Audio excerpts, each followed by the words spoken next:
രാജ്യമെന്ന് പറയുന്ന God's own country അതൊരു പിശാചിന്റെ കൺട്രി ആയിട്ട് അതാണ് പ്രത്യേകം ശ്രദ്ധിക്കണം. ലഹരി ഉപയോഗിക്കുന്ന താൽക്കാലികമായ ചില സുഖങ്ങൾ കിട്ടുന്നതിലാണ് ഇതിനടിപ്പെടുന്ന പലരും അതിലേക്ക് പോകുന്നത്. അത് പിന്നീട് നാശത്തിലേക്കാണ് പോകുന്നത്, സമൂഹത്തിന്റെ അധപതനത്തിലേക്കാണ് പോകുന്നത്. അത് നമ്മുടെ നാട്ടിൽ നമ്മുടെ ഇടയിൽ ചർച്ച ചെയ്യപ്പെട്ട് അത് ഉന്മൂലനം ചെയ്യാനാണ് കഴിയും. ഈ കേൾക്കുന്ന ഓരോരുത്തരും മാധ്യമങ്ങളിലൂടെയും അതുപോലെ തന്നെ എവിടെ നിന്ന് കേൾക്കുന്നവരും ഓരോ സ്ഥലത്തും കേൾക്കുന്നവരും അത് പലരിൽ എത്തിക്കുമ്പോഴാണ് അത് വിജയിപ്പിക്കാനായിട്ട് കഴിയുന്നത്. അതിന് നമ്മളെ ഒരു പ്രതിജ്ഞ എടുത്ത് മുന്നോട്ട് പോകണം. രണ്ടാമത് ഇതെന്തിനാണ് ഇത്രയും ദൂരെ വന്ന് തുടങ്ങിയത് എന്ന് വിചാരിച്ചാൽ നമ്മുടെ ഈ വടക്കൻ മേഖലയില് നമ്മുടെ ആൾക്കാർ വളരെ കുറവാണ്. പിന്നെ നമ്മളുടെ ആൾക്കാരെ മാത്രമല്ല ഉദ്ദേശിക്കുന്നത്, കേരളത്തിലുള്ള എത്ര ജനമുണ്ടോ അവരുടെ എല്ലാവരും ഇത് ഇത്രയും ദൂരം യാത്ര ചെയ്തുവിടേണ്ട ആവശ്യമില്ല. അത് വിവിധ സ്ഥലങ്ങളിൽ പോയി പറയുകയും പ്രവർത്തിക്കുകയും ചെയ്യുമ്പോൾ അത് എല്ലാവരിലും എത്തുക എന്നതാണ് കേരളത്തിന്റെ വടക്ക് മുതൽ തെക്കേറ്റം വരെ ചെയ്യാനായിട്ട് ഉദ്ദേശിച്ചത്. ശരിക്കും പറഞ്ഞാൽ വടക്കേറ്റത്ത് എത്തിയില്ല, ഇനിയും പോണം കുറച്ചുകൂടെ. തെക്കേറ്റത്ത് തിരുവനന്തപുരത്ത് എത്തിയ തെക്കേറ്റത്തും ആവുന്നുമില്ല. എങ്കിലും നമ്മളുടെ പരിമിതി അനുസരിച്ച് അങ്ങനെ ചെയ്തിരിക്കുന്നത് മാത്രമേ ഉള്ളൂ. എല്ലാവരെയും കൂടി കൂട്ടിപ്പോകാനായിട്ട് അവധിക്കാലം മറ്റും നോക്കേണ്ടതുള്ളതുകൊണ്ടുകൂടിയാണ് ഇങ്ങനെ മാത്രം ക്രമീകരിക്കാനായിട്ട് കാരണം. അതുകൊണ്ട് എന്നെ കേൾക്കുന്ന നിങ്ങളോടും സമ്മതിക്കുന്ന എല്ലാവരോടും എനിക്ക് പറയാനുള്ളത്, നമ്മുടെ പിൻതലമുറ അനുഗ്രഹിക്കപ്പെടണമെങ്കിൽ, പിൻതലമുറ കൊണ്ട് എന്തെങ്കിലും നമ്മൾ പ്രതീക്ഷിക്കുന്നുവെങ്കിൽ അവർക്ക് മാർഗനിർദ്ദേശം കൊടുക്കണം, ദിശ കാണിച്ചു കൊടുക്കണം. ദിശാബോധമുള്ളവരാണ്. നമുക്ക് ദിശാബോധം ഉണ്ടെങ്കിലേ കുഞ്ഞുങ്ങൾക്ക് ദിശാബോധം കാണിക്കാനൊക്കെ തോന്നും. ആദ്യമായിട്ട് നമ്മൾ ദിശബോധമുള്ളവരായിത്തീരുക, പിന്നെ കുഞ്ഞുങ്ങൾക്ക് ദിശ കാണിച്ചു കൊടുക്കുക. ഈ കുഞ്ഞുങ്ങളെ മാത്രം കുറ്റം പറഞ്ഞിട്ട് പ്രത്യേകിച്ച് കാര്യങ്ങളൊന്നുമില്ല. മുതിർന്നവരാണ് ഇതിന് കാരണക്കാർ. അവരുടെ സുഖത്തിന് വേണ്ടി കുഞ്ഞുങ്ങൾക്ക് അവർ ചോദിക്കുന്നതെല്ലാം വാങ്ങിച്ചു കൊടുക്കും. വാങ്ങിച്ചു കൊടുത്തിട്ട് അവരെ അവരുടെ പാട്ടിന് വിടുക. നശിച്ചു കഴിഞ്ഞാണ് അവരുടെ പടുകുഴിയിൽ വീണു എന്നുള്ള തോന്നൽ ഉണ്ടാകുന്നത്. അതിൽ നിന്ന് രക്ഷപ്പെടുവാൻ നാം പ്രത്യേകം ശ്രദ്ധിക്കണം. ഞാൻ നീട്ടി പറയുന്നില്ല. അച്ഛൻ ആമുഖമായിട്ട് തന്നെ പറഞ്ഞ കാര്യങ്ങൾ ധാരാളമുണ്ട്. നീ ബഹുമാനപ്പെട്ട MLA പറയാനുണ്ട്.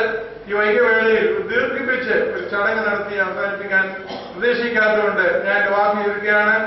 ഇത് ദൈവത്തിന്റെ കൃപയാൽ അനുഗ്രഹമായി തരട്ടെ. അതിന്റെ വിജയത്തിന് വേണ്ടി നിങ്ങൾ എല്ലാവരും പ്രാർത്ഥിക്കണം. വിവിധ ഇടവേളയിൽ വന്നിട്ടുള്ളവരുണ്ട്.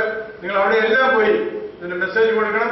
ഇതിന്റെ യാത്ര ഏറ്റവും അനുഗ്രഹപ്രദമായി തീരാൻ, വിജയപ്രദമായി തീരുവാൻ ദൈവം ഇടയാക്കണമെന്ന് പ്രാർത്ഥിക്കാൻ നമ്മളിപ്പോഴും പാടുന്നില്ല. എല്ലാം അങ്ങേ മഹത്വത്തിനായി, ദൈവനാമ മഹത്വത്തിനായി. ഇത് ഗോഡ്സ് ഓൺ കൺട്രി ആയിട്ട് മാത്രമായിരിക്കാൻ തക്കവണ്ണം ഇടവരട്ടെ എന്ന് നമുക്ക് പ്രാർത്ഥിക്കാം. ഇതോടുകൂടി ഒരു കാര്യം കൂടി എനിക്ക് പറയാനുണ്ട്. ഇതിന്റെ സ്കിറ്റും അതുപോലെ തന്നെ തെരുവുനാടകം ഒക്കെ പഠിച്ച കുഞ്ഞുങ്ങളും ഉണ്ടായിരുന്നു. അവരെ വേണ്ടി പുറകെ വരുന്നേ ഉള്ളൂ. ഞങ്ങളുടെ സെക്രട്ടറി മൈനാത്താണ്. സത്യത്തില് ജനറൽ സെക്രട്ടറി ഇല്ലാതെയാണ് ഇപ്പോൾ ഉദ്ഘാടനം ചെയ്യാൻ പോകുന്നത്. അതെനിക്ക് അതിയായ സങ്കടമുണ്ട്. അദ്ദേഹം ഈ നിർണയം 1 മണിക്കൂർ കഴിയുമെന്നാണ് തോന്നുന്നത്. അതുകൊണ്ട് ഞാൻ എന്റെ വാക്ക് ചുരുക്കുന്നു. അദ്ദേഹത്തിന് വേണ്ടിയും കൂടെ നിങ്ങളെ എല്ലാവരെയും ഈ സന്ദേശം അറിയിച്ചുകൊണ്ട് ഞാൻ വാക്ക് ചുരുക്കുന്നത് ഞാൻ കരുതുന്നു.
ഇവിടെ ഈ ഇടവകയുടെ അധികാരി കൂടിയായിട്ടുള്ള ബഹുമാനപ്പെട്ട ജോർജ് അച്ഛൻ, മറ്റ് സഹോദരി സഹോദരന്മാർ, ഇന്നത്തെ സായാഹ്ന സമിതിയിൽ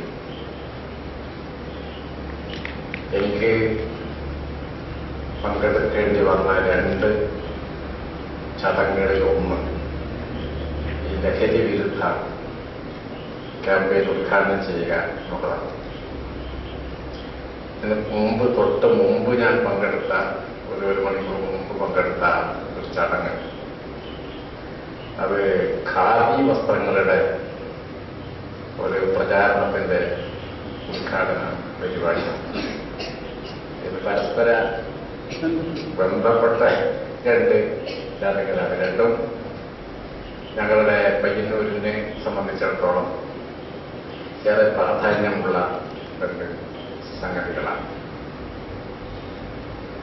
ഇവിടെ ഈ യുവജന സംഘടന യാക്കോബായ സഭയുടെ ഓർത്തഡോക്സ് ആഭിമുഖ്യത്തിൽ ഒരു ലഹരി വിരുദ്ധ ക്യാമ്പയിൻ സംഘടിപ്പിക്കുന്നു എന്നത് ഏറെ പ്രാധാന്യം ഉള്ളതും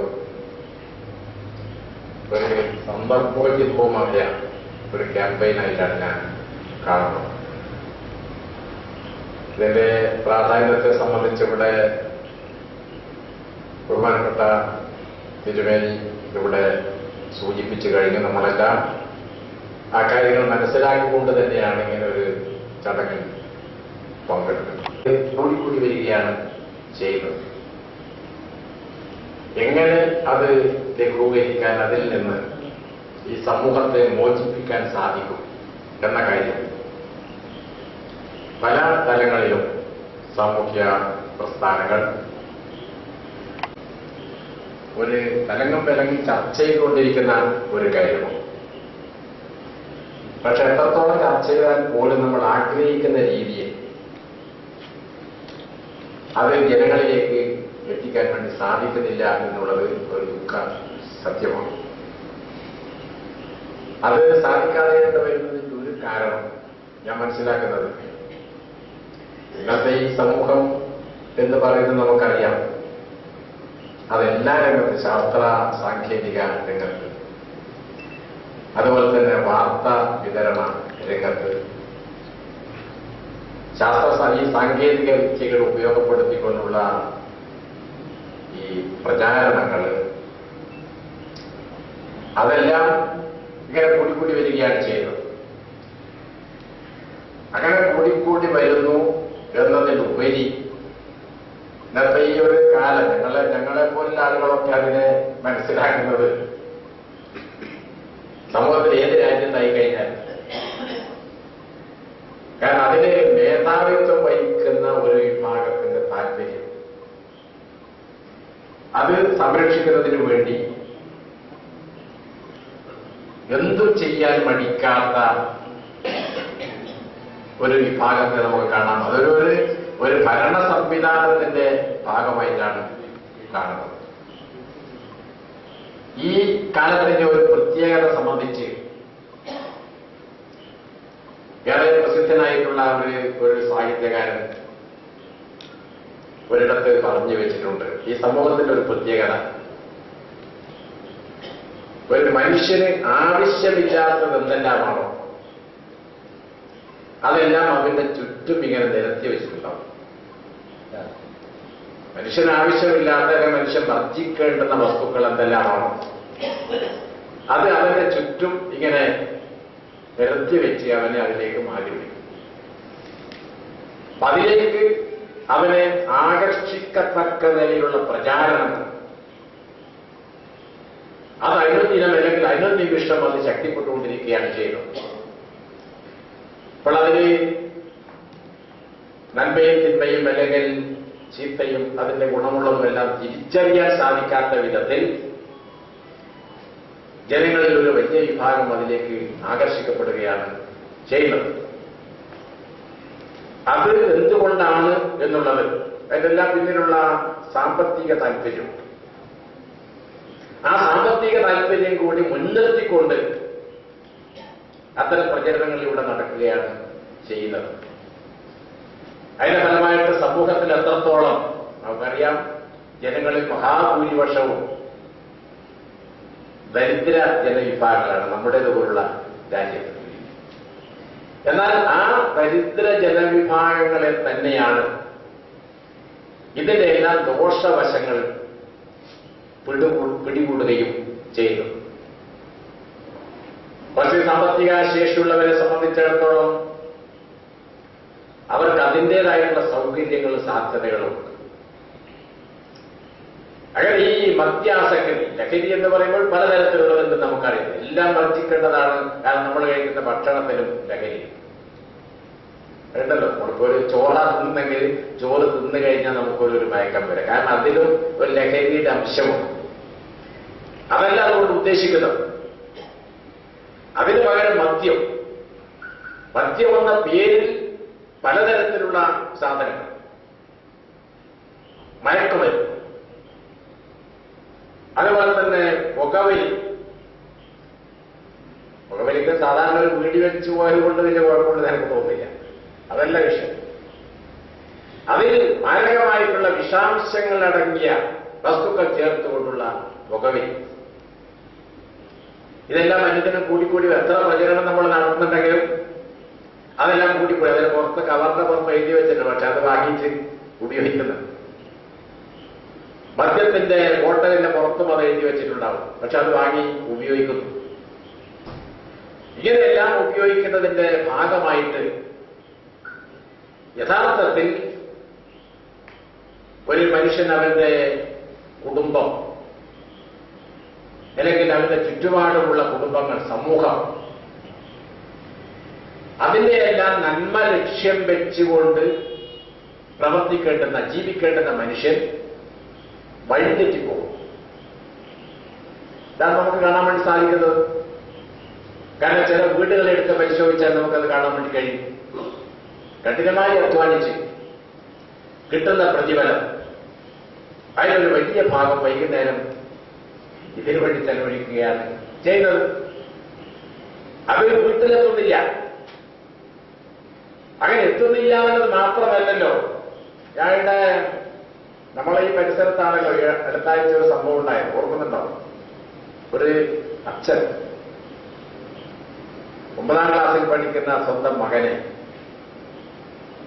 നിഷ്ഠൂരമായി, ക്രൂരമായി വെട്ടിയും കുത്തിയും കൊലപ്പെടുത്തിയ ദാരുണമായിട്ടുള്ള സംഭവം. ഇരിക്കുന്നവരെ ചിലപ്പോൾ ആരെങ്കിലും പോയി, ഞങ്ങളെല്ലാം അവിടെ പോയി, ആ വീട്ടിൽ പോയി. എന്ന് പറഞ്ഞാൽ ഒരു ദരിദ്ര കുടുംബം, ഒലിവേല ചെയ്യാതെ ഒരു ദിവസം പോലും ജീവിക്കാൻ വേണ്ടി സാധിക്കില്ല. ആ കുടുംബനാഥൻ ഈ മദ്യത്തിന്റെ അടിമയായി, മദ്യം മാത്രമല്ല അറിഞ്ഞോക്കും ഇല്ലാത്ത ദുശീലങ്ങളൊന്നുമില്ല. അങ്ങനെ ഒരു സമൂഹത്തിലാണ് അദ്ദേഹം വളർന്നു പോകുന്നത്. അവസാനം ആ കുടുംബം വളർത്തുന്നതിന് വേണ്ടി പഠിക്കുന്നതിനിടയിൽ ഹോട്ടൽ ജോലി ചെയ്തു. അതുപോലെ തന്നെ വാഹനങ്ങൾ കഴുകിയും മിച്ചം വെച്ചിട്ടുള്ള തുക അവരുടെ ഒരു ആഗ്രഹമായിരുന്നു വീട്ടിലൊരു ടെലിവിഷൻ വാങ്ങിക്കണം. അതിനുവേണ്ടി സംഭരിച്ചു വെച്ച പണം ഈ അച്ഛന് മദ്യപാനത്തിന് വേണ്ടി കൊടുത്തില്ല. ഇതാണ് കാരണം പറയുന്നത്. സ്വന്തം മകനെ വെട്ടിയും അടിച്ചും കൊലപ്പെടുത്തിയ സംഭവം. അവരൊരു മനുഷ്യനാണെന്ന് പറയാൻ വേണ്ടി സാധിക്കില്ല. അങ്ങനെ മനുഷ്യനെ ക്രൂരനാക്കി, മൃഗങ്ങളാക്കി മാറ്റുന്ന, ചോദിച്ചപ്പോ പരിസരത്തിലെ ആളുകളെല്ലാം പറഞ്ഞു അയാള് മദ്യം കഴിച്ചാൽ ഇതാണ് അവസ്ഥ എന്നത്. സാധാരണ കുഴപ്പമൊന്നുമില്ല. അന്ന് തലേനാളൊക്കെ തന്നെ അടുത്ത വീട് നിർമ്മാണത്തിന് സഹായിക്കാനൊക്കെ പോയത്. പക്ഷെ മദ്യം കഴിച്ചപ്പോൾ ഇതാണ് സംഭവിച്ചത്. അങ്ങനെ എത്ര സംഭവങ്ങൾ പറഞ്ഞറിയിക്കേണ്ട കാര്യങ്ങൾ നമ്മളെല്ലാം നമ്മുടെ ചുറ്റുപാട് പരിശോധിച്ചാൽ കാണാൻ വേണ്ടി സാധിക്കുന്ന കാര്യമാണ്. അതായത് അതങ്ങനെ വന്നത് ചിലപ്പോൾ അച്ഛനും മക്കളും കുടുംബങ്ങളാകെ ഇതിൽ അടിമപ്പെട്ടു പോകുന്ന എത്രയോ സംഭവങ്ങളെ നമുക്ക് കാണാൻ വേണ്ടിയിട്ട് സാധിക്കും. അത് ഇല്ലായ്മ ചെയ്യണമെങ്കിൽ ഇത്തരം ഒരു സാഹചര്യം ഉണ്ടാക്കുന്ന ഒരു സാമൂഹ്യ ചുറ്റുപാട്, ആ സാമൂഹ്യ ചുറ്റുപാട് ഇല്ലാതാവണം. അതിനെന്തെല്ലാം ചെയ്യാൻ വേണ്ടി സാധിക്കും എന്നുള്ള കാര്യമാണ് ആലോചിക്കേണ്ടത്. ചില പ്രദേശങ്ങളുടെ പിന്നോക്കാവസ്ഥ ഇതിന് കാരണമായി തീരുന്നുണ്ട്. എനിക്ക് നേരം സാഹചര്യം അതിനൊരു 90% മാറ്റിയെടുക്കാൻ സാധിച്ച ഒരു പ്രദേശത്ത് ജീവിച്ച ഒരാളാണ് ഞാൻ. പരിശോധിച്ചപ്പോൾ ഈ പാറ്റും കുടിയും ഇത്തരത്തിലുള്ള ഹീനമായിട്ടുള്ള ഏർപ്പാടുകളില്ലാത്ത കുടുംബങ്ങൾ ഒരു കാലത്ത് കുറവായിരുന്നു.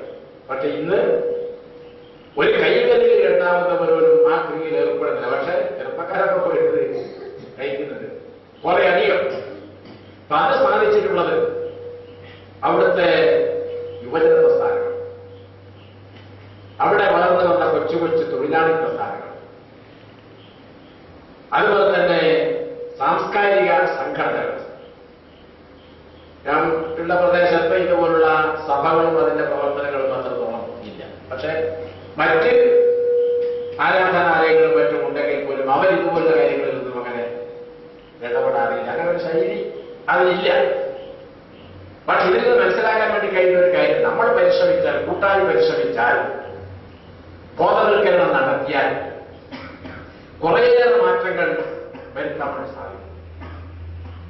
അടുത്ത കാലത്ത് ചില യുവജന സംഘടനകൾ ഇതിനുവേണ്ടി ഒരു വലിയ ക്യാമ്പയിൻ ഇവിടെ നടന്നു. കുറച്ച് കഴിഞ്ഞപ്പോൾ അത് നിന്നു. ഇപ്പോൾ തന്നെ ഞങ്ങൾ കണ്ണൂരിൽ ചില കാര്യങ്ങൾ ആലോചിച്ചപ്പോൾ ഈ ഓണക്കാലത്ത് ഓണാഘോഷ പരിപാടികളുടെയും മറ്റും ഭാഗമായിട്ടുള്ള ഈ സാംസ്കാരിക സദസ്സുകൾ, പരിപാടികളൊക്കെ തന്നെ സംഘടിപ്പിക്കണം.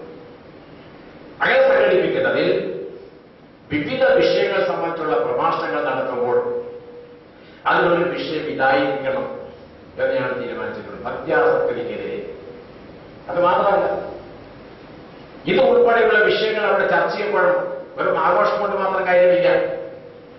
ആ തരത്തിൽ വിവിധ തലങ്ങളിൽ നമുക്ക് ഈ ലഹരിയുടെ അടിമപ്പെട്ടു പോകുന്നതിനെതിരായി, മദ്യാസക്തിക്കെതിരായി, അതിനെതിരായിട്ടുള്ള പ്രചാരവേല നടത്തിയാൽ ഒരു പരിധിവരെ നമുക്ക് ഇതിൽ നിന്ന് മോചനം കിട്ടും. പൂർണ്ണമായും കിട്ടുമെന്ന് ഞാൻ വിശ്വസിക്കുന്നില്ല. കാരണം അത് കിട്ടാൻ കുറെ കൂടി കഴിയേണ്ടതുണ്ട്. കാരണം നമ്മൾ അത്ര ആഗ്രഹിച്ചു കഴിഞ്ഞാൽ ഇവിടെ സമ്പന്ന വിഭാഗം അതിലെല്ലാം നിന്നും കുടിച്ചും മതിക്കുന്ന, അതിലൊന്നും ചോദ്യം ചെയ്യാൻ മാർക്ക് സാധിക്കില്ല. സാധാരണക്കാരായ ആളുകൾ എന്തെങ്കിലും ചെയ്താൽ അവർ വലിയ കുറ്റമായിട്ട് കാണും. മറ്റുള്ളവരുടെ ചെയ്തികളെ കുറ്റമായിട്ട് കാണാത്ത ഒരു സമൂഹം കൂടിയാണിത്. അതിന് പ്രോത്സാഹനം അവർ കൊടുക്കുന്നുണ്ട്. അവിടെ സാഹചര്യത്തിൽ പൂർണ്ണമായിട്ടും ഇല്ലാതാക്കാൻ വേണ്ടി കഴിയില്ല. ഇവിടെ സമൂഹത്തിന്റെ പുരോഗതിക്ക് വേണ്ടി, അതുപോലെ തന്നെ മനുഷ്യ നന്മക്ക് വേണ്ടി പ്രവർത്തിക്കുന്ന സഭകളായാലും മറ്റ് സംഘടനകളായാലും സാമൂഹ്യ രാഷ്ട്രീയ പ്രസ്ഥാനങ്ങളായാലും അവരുടെ ദൈനംദിന പ്രവർത്തനത്തിന്റെ ഭാഗമായി ഇതൊരു ഗൗരവമുള്ള വിഷയമായി കാണുന്നു. അങ്ങനെ കാണുന്നിടത്ത് കുറെ ഫലങ്ങൾ നമുക്ക് കണ്ടെത്താൻ വേണ്ടി സാധിക്കും. കാണാത്തിടത്ത് ഇത് നമുക്ക് ഫലം കാണില്ല എന്നുള്ള കാര്യം ഉറപ്പാണ്. ആ തരത്തിൽ നമുക്ക് മുന്നോട്ട് പോകാൻ, എന്ന് പറഞ്ഞാൽ മനുഷ്യനല്ലാതാക്കി മാറ്റുന്ന ചുറ്റുപാടിൽ ജീവിക്കുന്നവർ തീർച്ചയായിട്ടും അവർ അറിയാതെകളുടെ ഇതിൽ പെട്ടുപോകാനിടയുണ്ട്. ബോധവൽക്കരണത്തിലൂടെ അത്തരം ആളുകൾ, കുട്ടികളായാലും വിദ്യാർത്ഥികളായാലും വനിതകളായാലും അവരൊക്കെ അതിൽ നിന്ന് മോചിപ്പിക്കുന്നതിന് വേണ്ടിയുള്ള പ്രവർത്തനങ്ങൾ ഏറെ ശ്ലാഘനീയമായിട്ടുള്ള ഒരു കാര്യമാണ്. അതിൽ ഈ സഭയും അതിന്റെ നേതൃത്വത്തിലുള്ള യുവജന പ്രസ്ഥാനവും മുൻകൈയെടുക്കുന്നു, അതിൽ മുന്നിട്ടിറങ്ങുന്നു എന്നുള്ള കാര്യം ഏറെ അഭിനന്ദനം അർഹിക്കുന്ന ഒരു കാര്യമാണ്. ഈ പ്രസ്ഥാനത്തെ ഇനിയും മുന്നോട്ട് കൊണ്ടുപോകേണ്ടതായിട്ടുണ്ട്. ഒരു കാര്യം ഞാൻ ദീർഘിപ്പിക്കുന്നില്ല. ഇപ്പോ ഗവൺമെന്റുകൾ, മാറി മാറി വരുന്ന ഗവൺമെന്റുകൾ സ്വീകരിക്കുന്ന ചില നടപടികൾ ഇതിന് പ്രോത്സാഹനമായി തീരുന്നുണ്ടോ ഇല്ലയോ എന്നുള്ള കാര്യവും പരിശോധിക്കേണ്ട കാര്യമാണ്. അത് സംബന്ധിച്ച് വ്യത്യസ്തമായിട്ടുള്ള അഭിപ്രായങ്ങൾ ഉണ്ടായേക്കാം. ഒരു വിഭാഗം ആളുകൾ മദ്യവർജനത്തിന്റെ മുദ്രാവാക്യം ഉയർത്തുന്നുണ്ട്. അതുകൊണ്ട് കാര്യമുണ്ട് എന്നുള്ള അഭിപ്രായം ഞങ്ങൾക്കില്ല. മദ്യനിരോധനത്തിന്റെ മുദ്രാവാക്യം ഉയർത്തുന്നവരുണ്ട്. അതുകൊണ്ട് കാര്യമില്ല. കാരണം എത്ര നിരോധിച്ച ഒളിപ്പിച്ചു വെക്കുന്നത് സ്വായത്തമാക്കാനാണ് ആളുകൾ ശ്രമിക്കുക. മദ്യവർജനം എന്ന് പറഞ്ഞാൽ മദ്യാസക്തിക്കെതിരെയുള്ള പ്രചാരവേല നടത്തിയതിൽ നിന്ന് ആളുകളെ മോചിപ്പിക്കണം.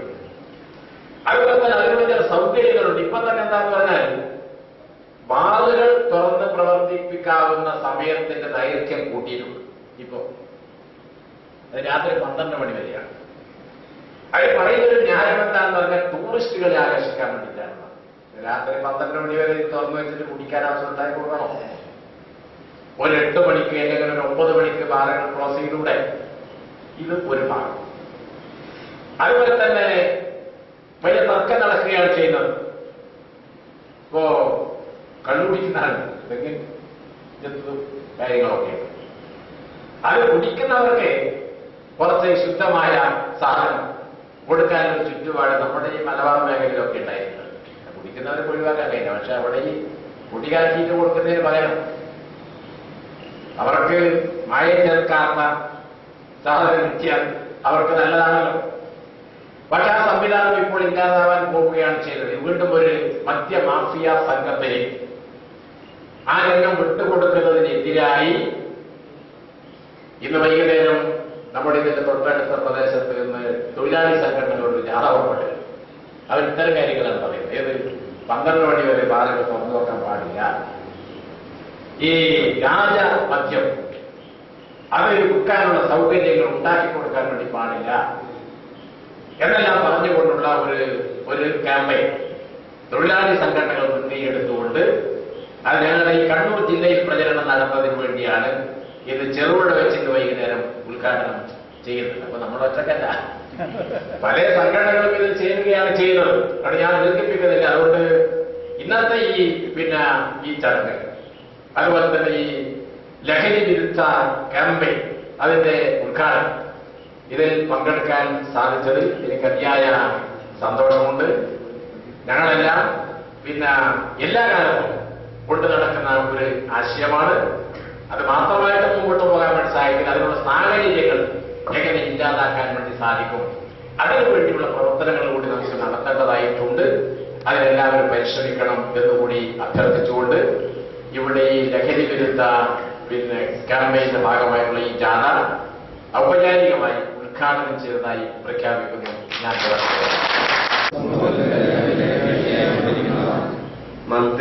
മയക്കുമരുന്നുകളുടെ ഉപയോഗം ഇന്ന് നമ്മുടെ നാടിന്റെ നിലനിൽപ്പിന് പ്രതികൂലമായി മാറിക്കൊണ്ടിരിക്കുന്നതായി ഞാൻ മനസ്സിലാക്കുന്നു. ആയതിന്റെ അതിപ്രസരണം മൂലം ഞങ്ങളും ഞങ്ങളുടെ കുടുംബങ്ങളും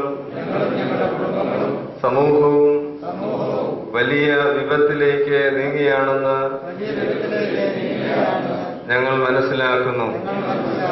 ഇതിന്റെ ഉപയോഗം മൂലമുണ്ടാകുന്ന